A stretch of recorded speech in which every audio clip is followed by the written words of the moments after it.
Hello everybody, my name is Lola1 and welcome back to another video essay. Today we will be talking about Barricade from Transformers. When we think of Decepticons, we usually think of cosmic tyrants, genocidal conquerors, and chaotic war machines. Megatron wants to rule the universe. Starscream wants to rule the Decepticons. Shockwave wants to subject reality to cold, unfeeling logic. But then, there's Barricade. He isn't a god, a king, or a mad scientist. He is a cop, or rather, the terrifying distortion of one. While other Decepticons fight for grand abstract concepts like destiny or total domination, Barricade operates in the gritty, violent streets. He is the boots on the ground enforcer, the hunter in the dark, and arguably one of the most ideologically fascinating Decepticons in the entire franchise. Today we are diving deep into the complete character study of Barricade, exploring his evolution across the live-action Michael Bay movies, the War for Cybertron video game, and the War for Cybertron Netflix trilogy. We will unpack his brutal philosophy, his infamous punish and slave motto, and why, contrary to popular belief, Barricade is loyal to the Decepticon cause, not necessarily to Megatron himself. To understand Barricade, we have to start where most modern fans first met him. The 2007 live-action Transformers movie. Before 2007, Barricade was a relatively obscure name in Transformers lore, originally associated with a G1 Micromaster, but Michael Bay and the design team flipped the script, turning him into a Selene S-281 police cruiser. It was a stroke of genius. Transformers have always been about the robots in disguise, but Barricade's disguise is a psychological weapon. A police car is a universal symbol of safety, authority, and protection. Barricade subverts that instantly, turning a symbol of hope into a harbinger of terror. Printed clearly on his rear quarter panels is his personal manifesto, a dark mockery of classic police slogan, to serve and protect. Now it reads, to punish and enslave. This isn't just an edgy line meant to look cool on a toy box. It defines his entire psychological profile. Barricade views the universe through a lens of strict, brutal authority. To him, the Autobots aren't just political rivals. They are criminals, anarchists, and disruptors of order. Peace cannot be negotiated. It must be beaten into submission. In the 2007 film, his role is that of an interrogator and hunter. When he corners Sam Witwicky, he doesn't just attack, he interrogates. He uses the blinding lights of his police alt mode, slamming Sam against the windshield, demanding answers with a terrifying, aggressive authority. He represents the Decepticon state at its most oppressive form. He then disappears before the final battle in Mission City, and then he later returns in Dark of the Moon during the Battle of Chicago, acting as a functional executioner, overseeing the capture of the Autobots and coldly ordering the execution of Q. By the last night, he gets a slight redesign, sporting the words "Keep Calm" and "Hail Megatron" on his elbows. Yet his function remains the same. He is the spy, the scout, and the enforcer, navigating the human world to pave the way for Decepticon control. But the movies only give us a glimpse of his physical brutality. To understand the mind behind the badge, we have to travel back to the dying days of Cybertron.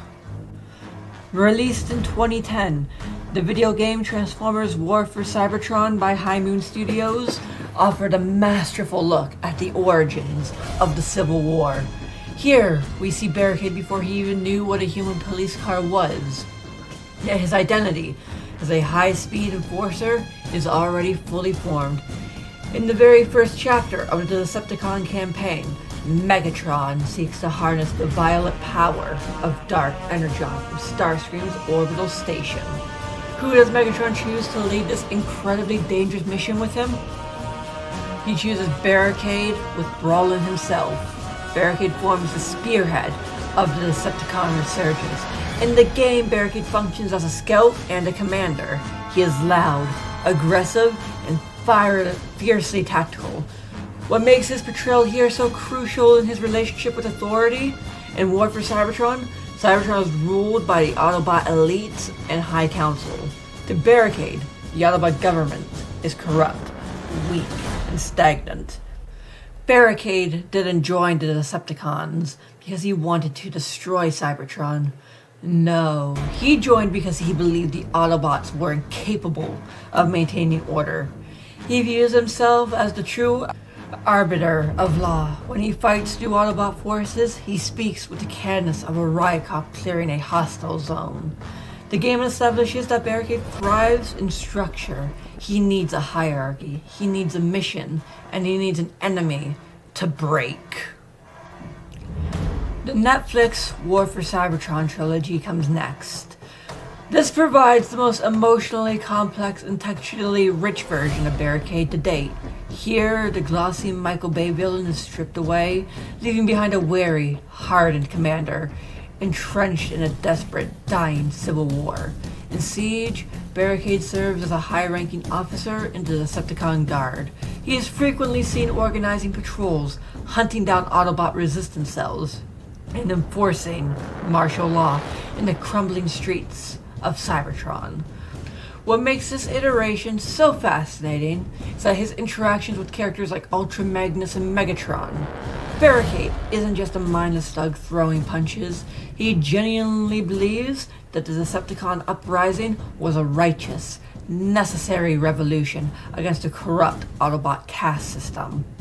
When Ultra Magnus surrenders to the Decepticons in an attempt to broker peace, Barricade treats him not just with hostility, but a deep-seated ideological contempt. To Barricade, the Autobots are hypocrites who wore the badges of peace while letting Cybertron decay. As the trilogy progresses into Earth-Rising Kingdom, we see Barricade grappling with the brutal reality of what the war has become. He watches his planet die. He witnesses Megatron's increasing desperation, and he is forced to maintain order among a faction that is rapidly losing his mind. He remains a steadfast wall against chaos, a dark reflection of what happens when a soldier's desire for law and order completely overrides their mortality. Now that we have established his history across these three major iterations, we can tackle the most compelling aspect of Barricade's character: his loyalty. On the surface, Barricade seems like Megatron's loyal hound. He carries out orders without hesitation, hunts down Megatron's enemies, and shouts Decepticon propaganda with fierce conviction. But if you look closer at his characterization, a distant pattern emerges.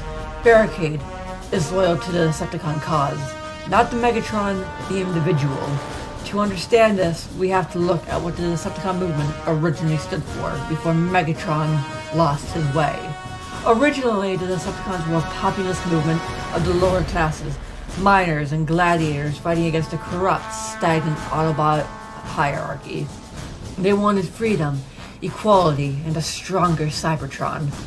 Barricade bought into that vision completely, but where someone like Starscream wants power for personal glory, and someone like Soundwave, who is bound by a fanatic, almost religious devotion to Megatron. Barricade is a systemic loyalist. He believes in the concept of the Decepticon state.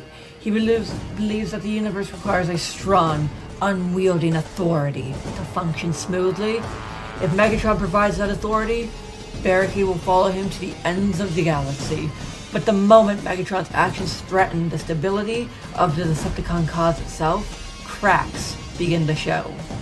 We see hints of this in the live-action films, where Barricade routinely operates independently, acting as an isolated operative gathering intel rather than standing directly by Megatron's side like a bodyguard. He is doing the dirty work required to keep the faction alive, even when Megatron is frozen in ice or hiding in the African desert. In the Netflix series, this distinction becomes even clearer. Barricade is visually disturbed by the complex devastation of Cybertron.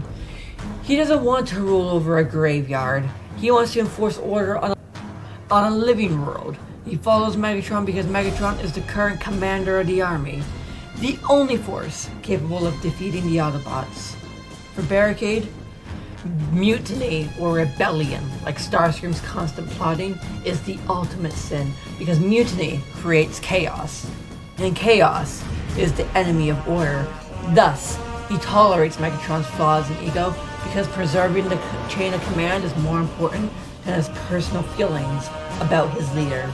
He is the ultimate bureaucrat of violence. He serves the badge even if the general wearing it is losing his mind. The conclusion, the tragedy of the Enforcer. When you strip away the alien metal, the laser cannons, and the blockbuster explosion, Barricade is a chillingly human archetype. He represents the danger of blind institutional loyalty.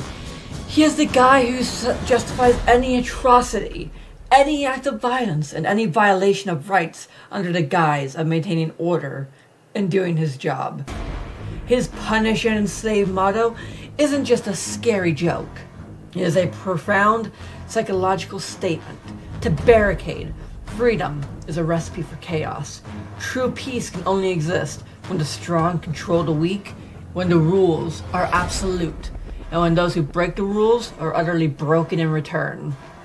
From the high-speed chases of the Michael Bay movies to the tactical war zones during the War for Cybertron, Barricade remains one of the most consistent, grounded, and terrifying villains in the Transformers mythos. He shows us that the scariest monsters aren't always the ones who just want to destroy the world. Sometimes, they're the ones who want to police it. This is Lola1, and thank you for watching my video essay on Barricade, the Lieutenant of the Decepticons. Please leave a like, subscribe, and comment. And I'll be back within the next month or two with another character development video or another music video within the next week or two. Stay adorable, stay sweet, and stay amazing, my lovelies. Goodbye.